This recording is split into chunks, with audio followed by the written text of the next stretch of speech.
Quatrième chapitre, la confession.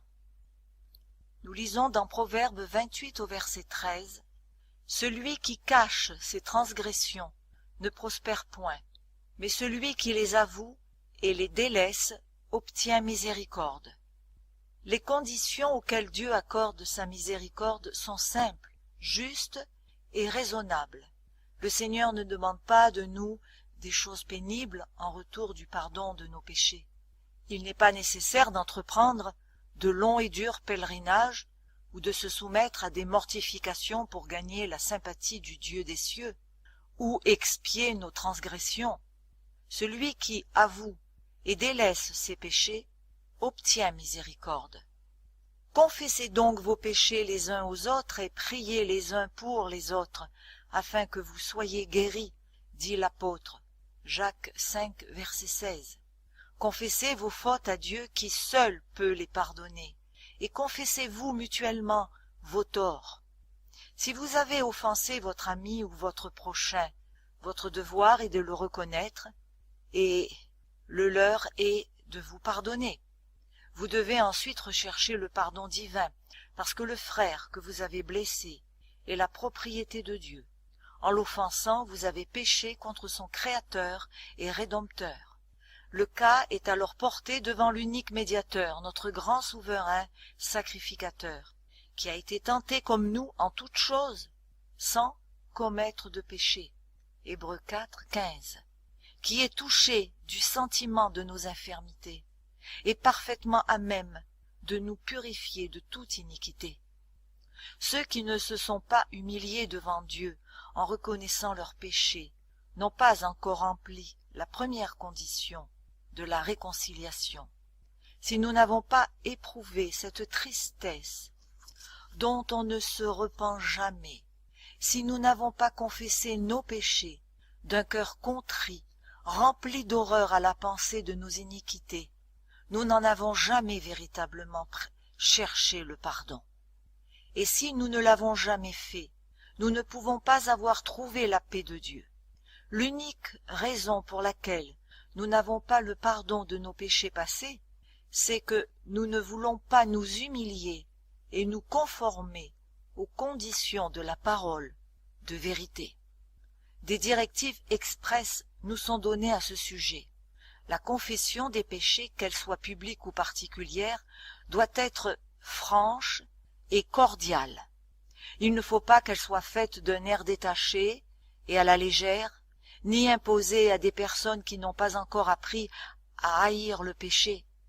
La confession qui jaillit spontanément du tréfond de l'âme rencontre la compassion infinie de Dieu. Le psalmiste s'exprime en ces termes: « L'Éternel est près de ceux qui ont le cœur brisé, et il sauve ceux qui ont l'esprit dans l'abattement. » Psaume 34, verset 19. Une confession véritable est toujours précise et avoue des péchés déterminés. Certains péchés sont d'une nature délicate et ne peuvent être confessés qu'à Dieu seul. D'autres doivent être confessés à ceux qui en ont été les victimes. D'autres enfin sont des fautes publiques et exigent une confession publique. Mais toute confession doit être explicite, directe et nommer les péchés même dont on s'est rendu coupable. Au jour de Samuel, les enfants d'Israël qui s'étaient éloignés de Dieu avaient perdu la foi en sa sagesse pour gouverner la nation et en sa puissance pour défendre sa cause.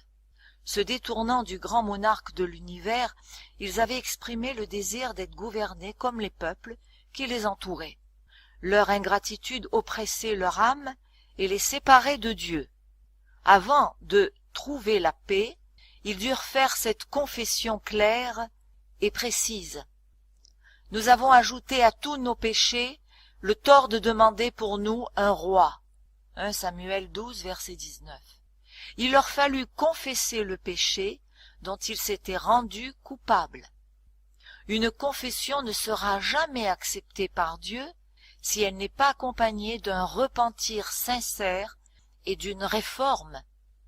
Il faut qu'un changement radical de la vie l'accompagne, et que tout ce qui n'est pas agréable à Dieu soit mis de côté. Ce sera la conséquence de la douleur réelle du péché. La tâche qui nous incombe nous est clairement révélée. Lavez-vous, purifiez-vous, ôtez de devant mes yeux la méchanceté de vos actions, cessez de faire le mal, apprenez à faire le bien, recherchez la justice, protégez l'opprimé, faites droit à l'orphelin, défendez la veuve.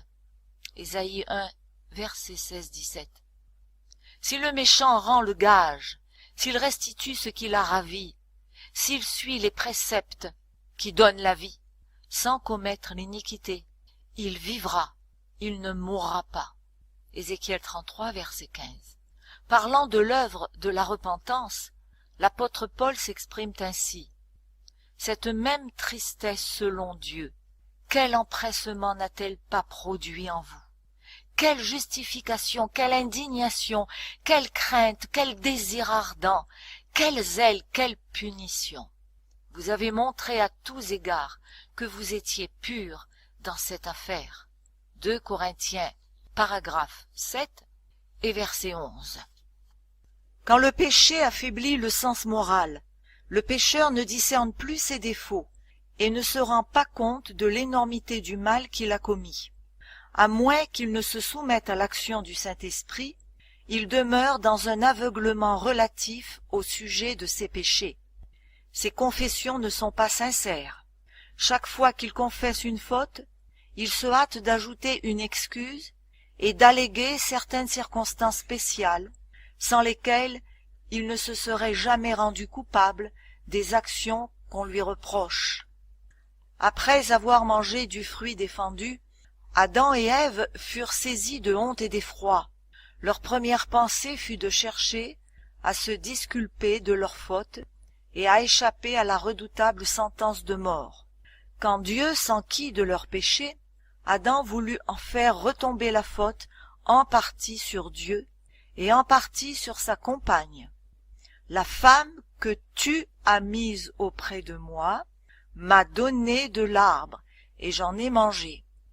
La femme, à son tour, rejeta toute la faute sur le serpent, disant « Le serpent m'a séduite, et j'en ai mangé. » Genèse 3, versets 12 et 13. Pourquoi as-tu créé le serpent? Pourquoi l'as-tu laissé entrer en Éden? Ces questions impliquées dans son excuse ne tendaient qu'à faire retomber sur Dieu la responsabilité de leur chute.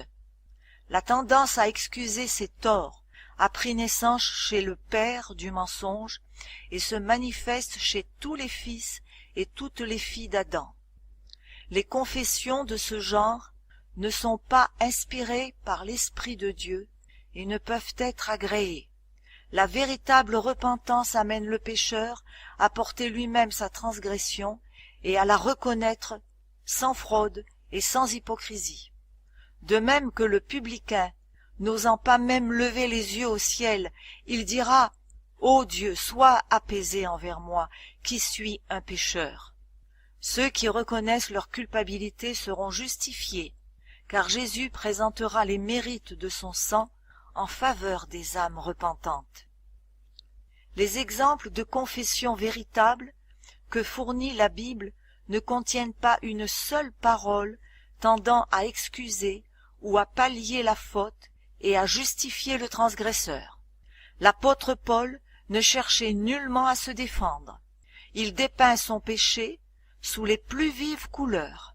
Il ne fait rien pour en atténuer la culpabilité. J'ai jeté en prison plusieurs des saints, ayant reçu ce pouvoir des principaux sacrificateurs, et quand on les mettait à mort, je joignais mon suffrage à celui des autres. Je les ai souvent châtiés dans toutes les synagogues, et je les forçais à blasphémer.